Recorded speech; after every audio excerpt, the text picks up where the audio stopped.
Hello, my name is Cindy Kunzman.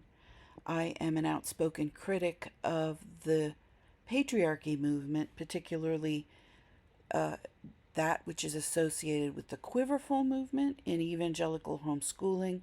Not that I'm against people having plenty of children. I'm opposed to the abusive lifestyle that is promoted within that aberrant group. Um, and I wanted to review blanket training. I watched the new Amazon documentary called Shiny Happy People about the Duggar family, and they follow Bill Gothard, someone whose theology mostly reflects that of the independent fundamental Baptist movement, um, though it is followed by many Baptists, and it has influenced many Baptists. It split away from the Southern Baptist Convention in the mid 20th century. They tend to be legalistic. They accept only the independent fundamental Baptist, accept only the King James Version of the Bible, and many believe that it is more inspired and divine and God breathed than the original languages in which the original text was written. Um, and they tend to be legalistic. I think I said that 3 times by now, huh? And I spent 4 years in one of their churches. I joined a charismatic church, had no idea who Bill Gothard was, but by the end of my 4 years there, I knew very well who he was. They used his materials more than they used the Bible, though I never heard his name or his organization formally mentioned um, from the pulpit or anything. And I was exit counseled by a volunteer with the Cult Awareness Network when I left. And my husband came with me.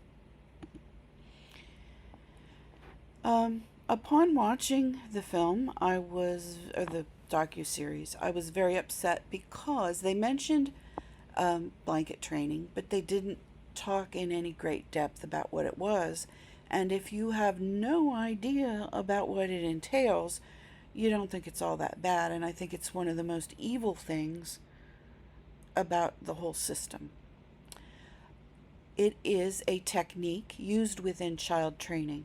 Child training is a quote unquote biblical term, which is drawn from Proverbs 22:6, and it's pulled from that verse. Train up a child in the way that he should go, and when he is old, he will not depart from it. And if you note, it says when he is old. It's not a method to make parenting easier. It's to make it more effective for when that child is an adult. Some people have said that Michael Pearl created the term. He is an independent fundamental Baptist minister, and he published a book called To Train Up a Child. He derived many of his techniques from watching the Amish train horses, so some people think that he created that term and that it treats people like horses. And indeed it does. Actually, horses are treated better because they don't have a sin nature. But it is seen as a biblical term, used as a preferred biblical term for Christians. And if you have some kind of crazy aberrant scheme or belief you want to get across, just slap a biblical term on it, and many people will eat it up without thinking about it. And if you haven't seen the documentary, here's an introduction. I know that there was a particular style of child training called blanket training. You put the kid on a blanket, probably 6-month-old, and you put something they want just outside of reach off the blanket, and when they go to reach for it, you hit them. And if they continue to reach for it, you hit them again. The idea is you're breaking the rebellious spirit they are born with. That isn't exactly correct. You do bait the child off the blanket, but it's much more methodical and I think flat out evil. And I'd like to tell you why. Now, people call it a playpen in a purse. You put that blanket on the ground anywhere, and that child will not get off the blanket for anything. You can do it in a park. You can lay it on a floor at a cafe. You can even do it at Target. and that child will not crawl off the blanket. Well, how do they do it? Well, if you watch the documentary, if you're familiar with Gothard's system, it isn't so much about Jesus.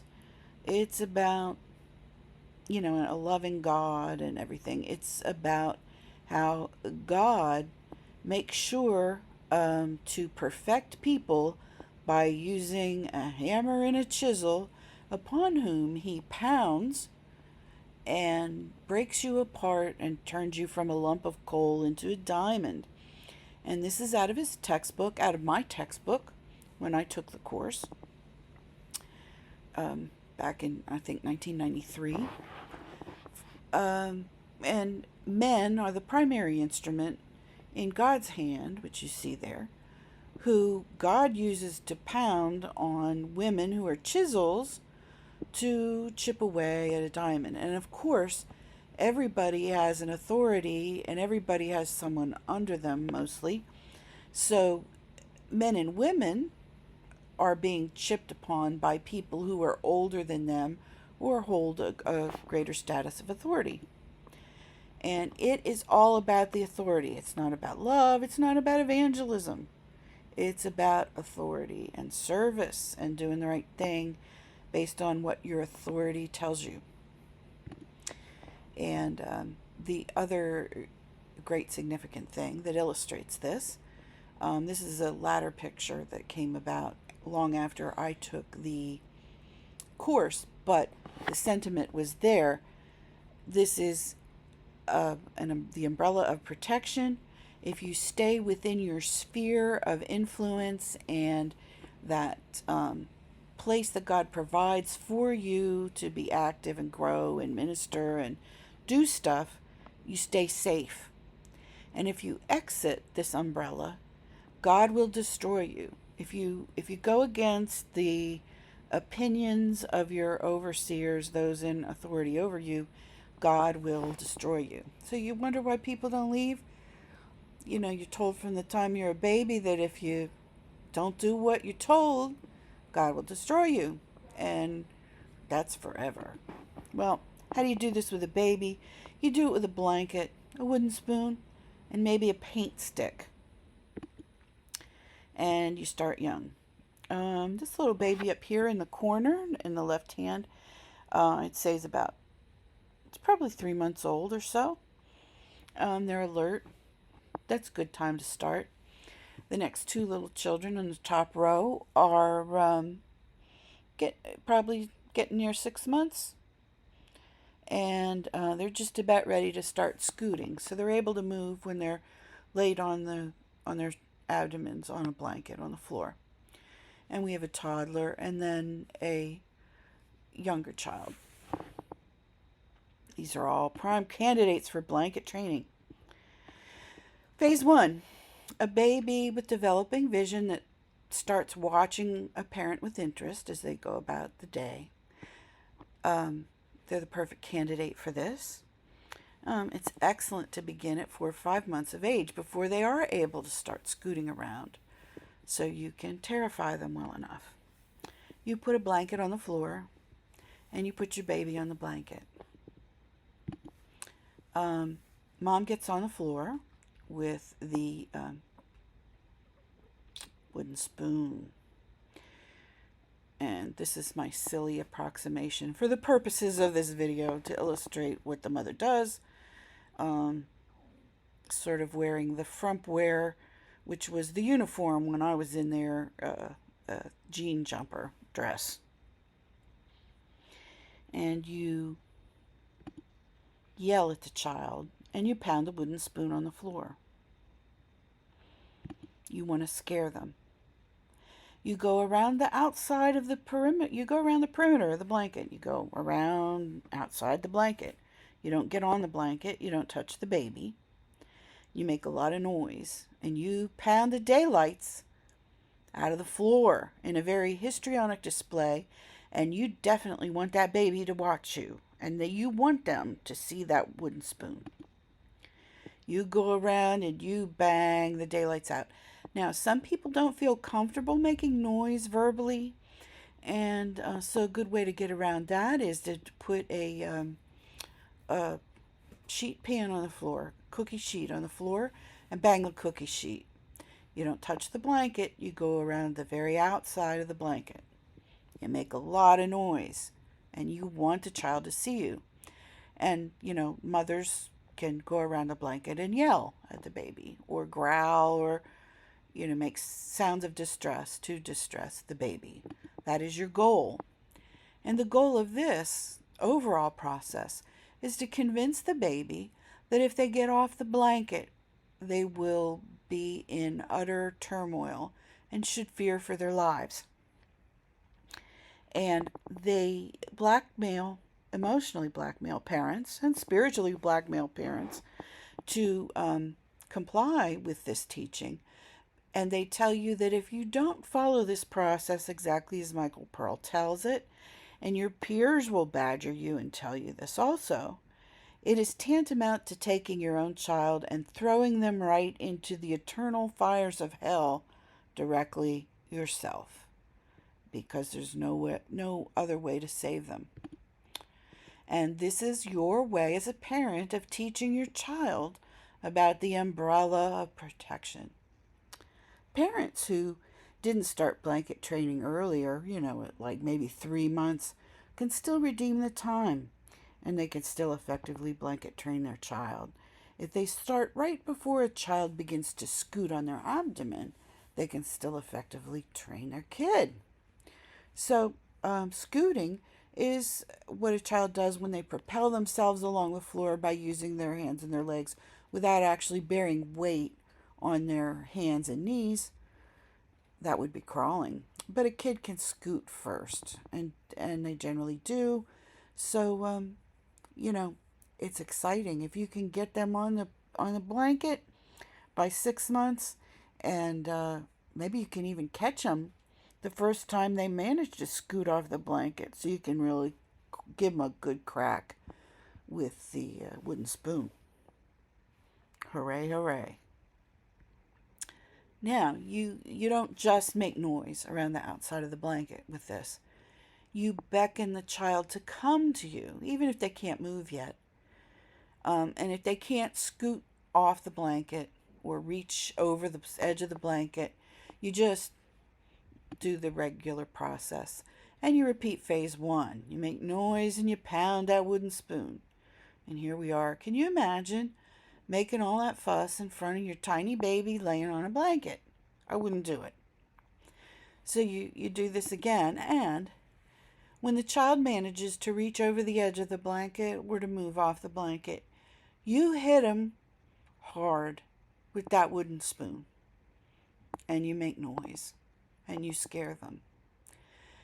And instead of receiving the love that you promised to give them by calling them to you as the mother, the child is met with pain and punishment instead. Now, phase 3, boy, you're a toddler. It's just more intense. Now, these things are all messing with a child's development. We study this in nursing. Trust versus mistrust is Erik Erikson's conceptualization of mental development and mental growth. And it's used by nursing to monitor children, not only to identify potential health problems or mental health deficits, but it's also used to gauge how well a child is coping with an illness. And, especially with a pre-verbal child, they can't tell you what's going on with them, and you can't effectively communicate with them, but you can gain a lot of information by watching their milestones and monitoring whether or not they're regressing or progressing if they're ill.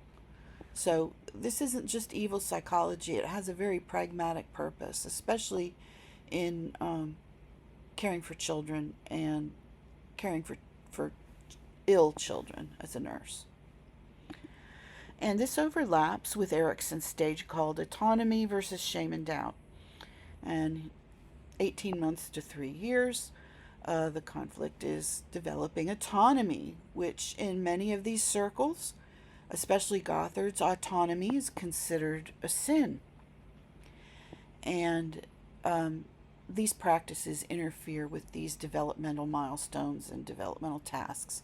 And I bring them up here primarily, hopefully, for people who grew up in this system to hear and to know that it's not abnormal for them to have failed to complete these developmental tasks as children because they're not permitted to. Their parents and their religious system thwarts their development. And what you find is, as an adult, I spent 3 solid years working on these first 3 developmental stages because I had not learned what I needed to learn as a young child and as an infant because of different other issues in my family. So this is no benign thing by any stretch of the imagination. Now, what makes phase 3 different? Well, the child can move on their own very well.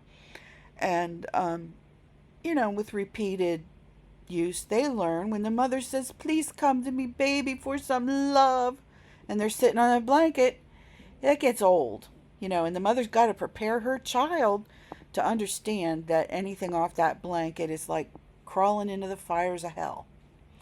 So they up the ante. When just beckoning them alone stops working, you add inducements and enticements. And here, baby, come get your toy. And at a certain age, that toddler's not going to be able to conceptualize what's going to happen to them. They can't abstract and problem solve like that. And they get off the blanket to get the toy, and they get clobbered again. And then when that wears thin, you offer them a cookie, trick or treat. And why do we do this? Why do they do this? I don't do it. Would not do it. Now remember, King James Version of the Bible, the independent fundamental Baptists tend to be literalists, and Proverbs 20:30 says, "The blueness of the wound cleanseth away evil, so do stripes in the inward parts of the belly." And you want to see a blue wound from trauma. It's a good thing. If you don't believe that this is commonplace in these circles, I interviewed Suzanne a couple of years ago about her experience in a troubled teen home run by the IFB. And on her website, I thought right away of how she describes how she had to witness a baby being beaten in front of a church and how horribly traumatic that was. And you can link there at the link I placed there. And at the top of her website, she's so ill affected by this that she included this statement by the man who ran the troubled teen home she was in, that was his goal to break the will of each of their child before they reach the age of 1. And you do that by corporal punishment. You spank and you beat your infant, and you do it until they stop crying. You don't let them cry it out. You shut down the crying by beating them until they stop. Now, this, I didn't, as much as I study this stuff and I understand it, I have new levels of realization just how much this is a process of trying to beat sin out of people and out of children. They use corporal punishment to purify the souls of their children. And for adults, Gothard has these, 8-step plan to fix every kind of crazy problem you can come up with in your life for adults. And what this is really doing is trying to, it's a sinful person who is imperfect, and sin means missing the mark.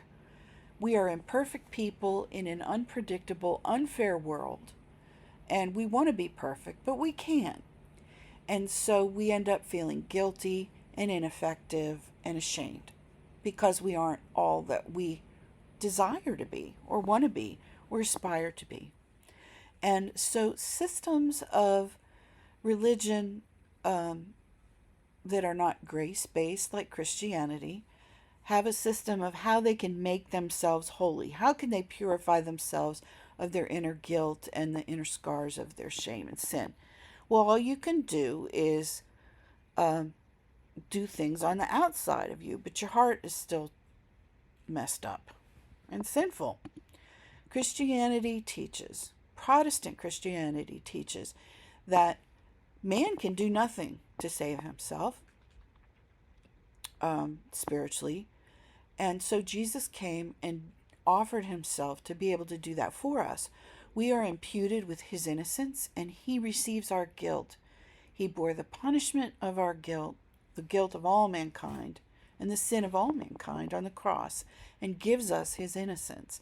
It's a forensic declaration of acquittal, and it comes to us through faith alone. We cannot do anything that can earn such a gift. And so that's justification. We're justified and we're put in right standing with God the Father.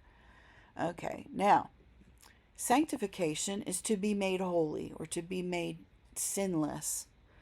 So we get that when we have faith. It comes to us it's the work of God inside of us, and it flows to the outside, and the change in us manifests by the change in our behavior and the change in our outlook and the change in our thinking.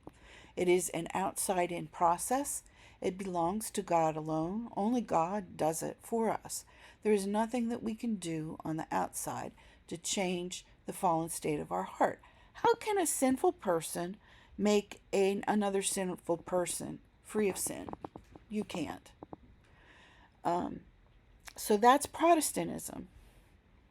Okay. Well, Bill Gothard offers us an interesting works-based system of salvation. You save yourself, and I said this, I went to the Bill Gothard's IBLP, the conference that you go to for a week.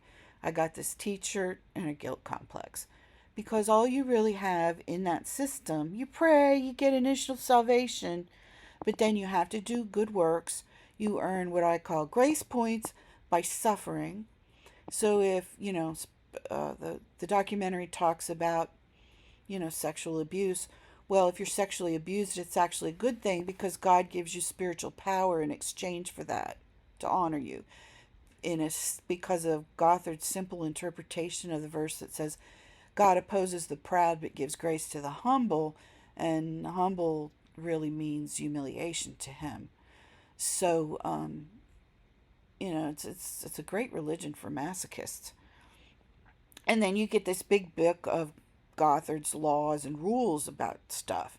And this eclipses the real truth of the gospel. So it's a system of works. And when you think of that baby, why are these parents beating their babies, and why is it okay for them? They believe they're saving the eternal soul of their child because of what Gothard told them, because they've signed on to a system of works. They do it. It's something mankind does. And Protestantism teaches that this is something that only God can do on the inside of a person. So it's not Christian. It's not even Christian. All right, phase 4. All right, so you got your toddler's doing pretty good sitting on that blanket, but So you just repeat and reinforce the previous processes. You offer enticements and inducements. Little children get hungry, and little children want toys. And the will gets stronger as you get older and you get more experience doing stuff. And so this, I put it here basically because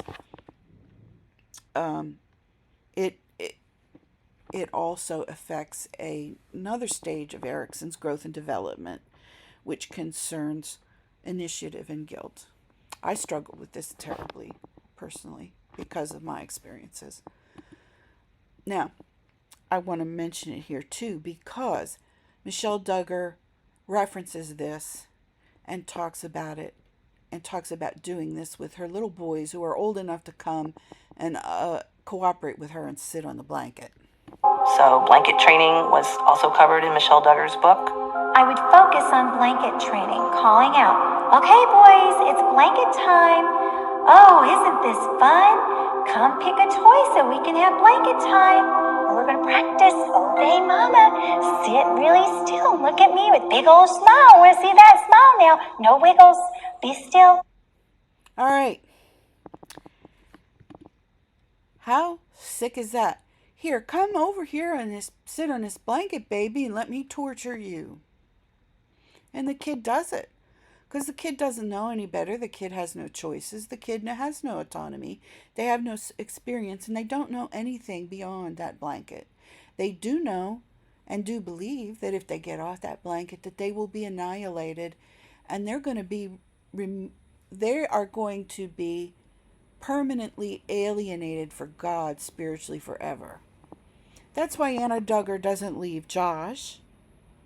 That's why these kids struggle to get away from their families. That's why Jill cried and got up on CNN and lied.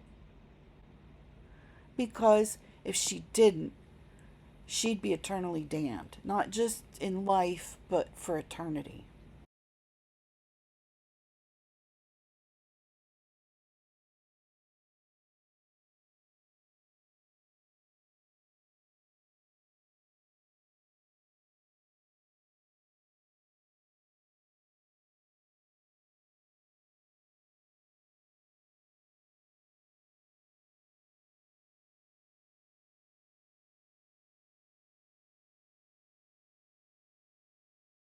She'd go to hell.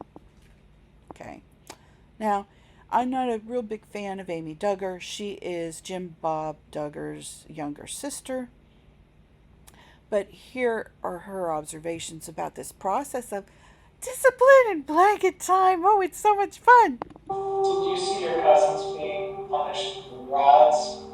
They called it encouragement. They literally said, "You need to come into the room and we need to give you some encouragement." But it was in like the sweetest tone ever of like, "Do you need encouragement? I think you need encouragement."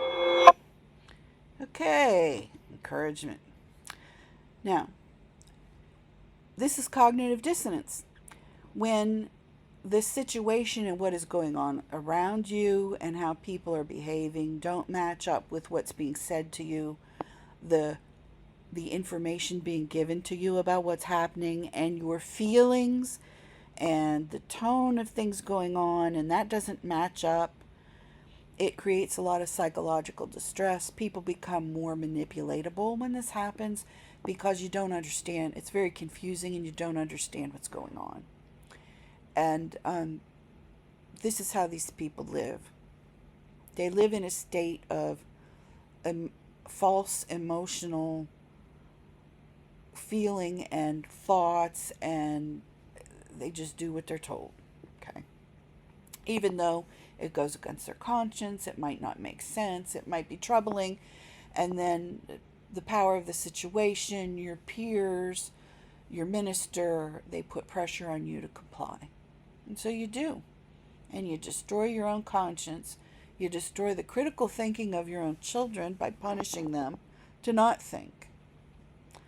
And when I watch the documentary, I think it's very dishonest to have Michelle Duggar talk about how wonderful it is and then not explain to you that this involves torturing your children, terrifying babies, making noise, yelling at them, and hitting them so that the blueness of their wounds can drive away evil.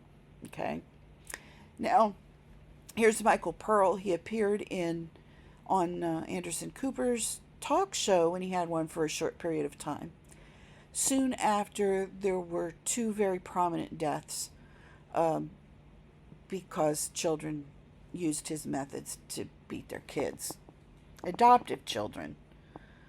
Most of the deaths have been adopted children, because I guess there's something going on there. But is it easier to beat an adopted child than it is your own biological child?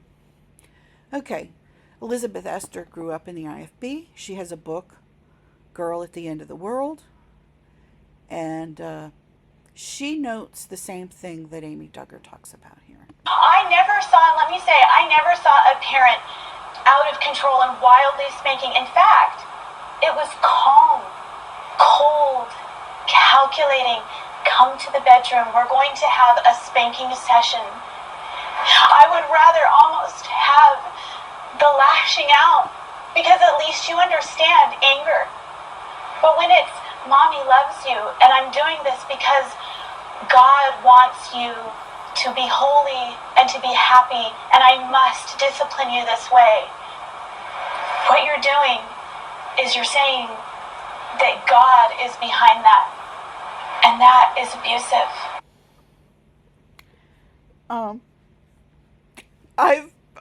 I've been pretty disabled for the past 2 days after watching this, because I just keep thinking, why don't they tell the truth about blanket training?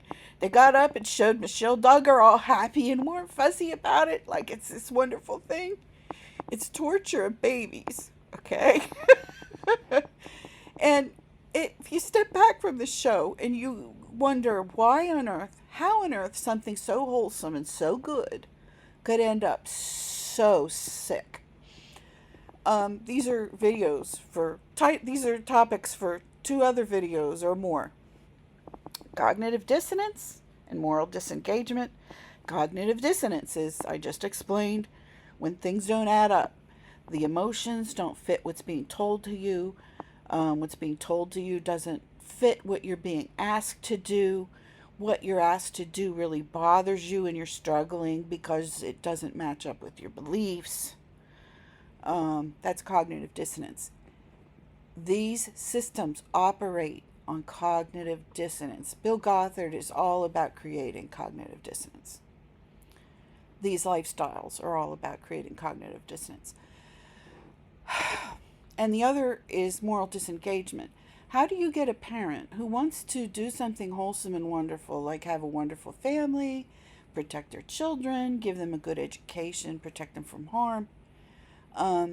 You do it with moral disengagement. It is a process of covering up and dealing with your own misgivings and your own ill conscience and your own ill feelings about doing something that you want to do, but you're struggling. You dissociate yourself from those feelings. And primarily, following instructions is the potent way to do that. I was only doing what I was told. I was doing what was right.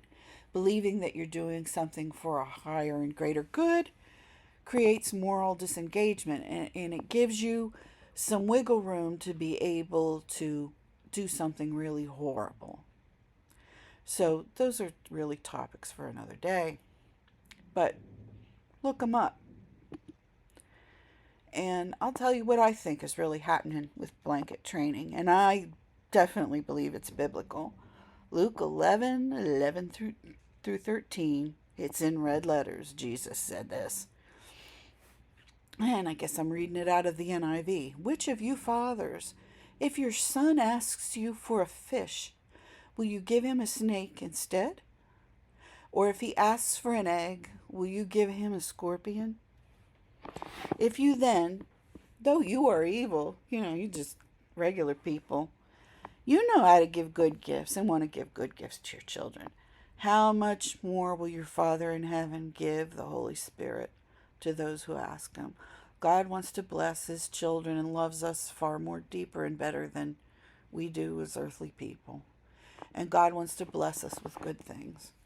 And I'm sorry, Michelle Duggar and Bill Gothard, a mother who practices blanket training, she's not only giving her kid a snake instead of a fish when they ask, she's lying about what she's offering, and she's baiting them, and lies to them and gives them the exact opposite thing of what they really want and what she offered to give them. Here, kid, here's a treat. And I can't think of anything less biblical than that. It's evil. It is evil. And,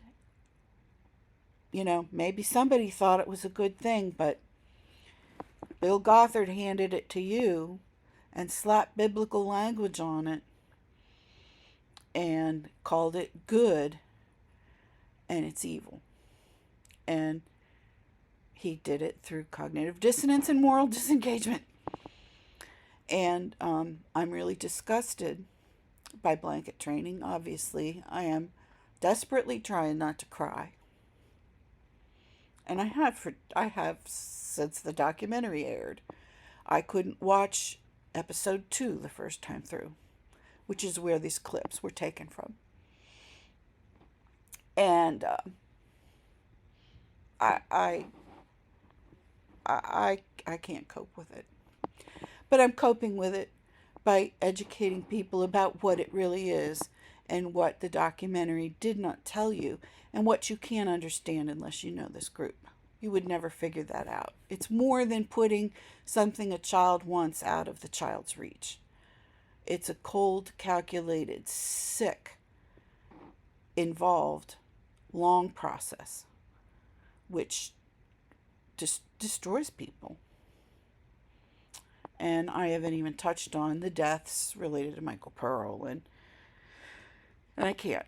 But there's somebody who grew up in my Gothard church system at a sister church about 20 minutes away from where I lived, who I saw yesterday, said, she also said what her response, and the only thing she was going to say about the documentary at this point was that she was really disappointed also that they didn't talk about the abuse. And she helped set up this website that tracks and documents the abuse of children in these settings. And check it out sometime.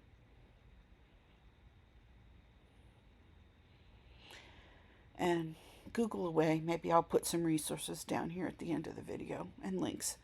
But I'm not doing it now because I'm a wreck.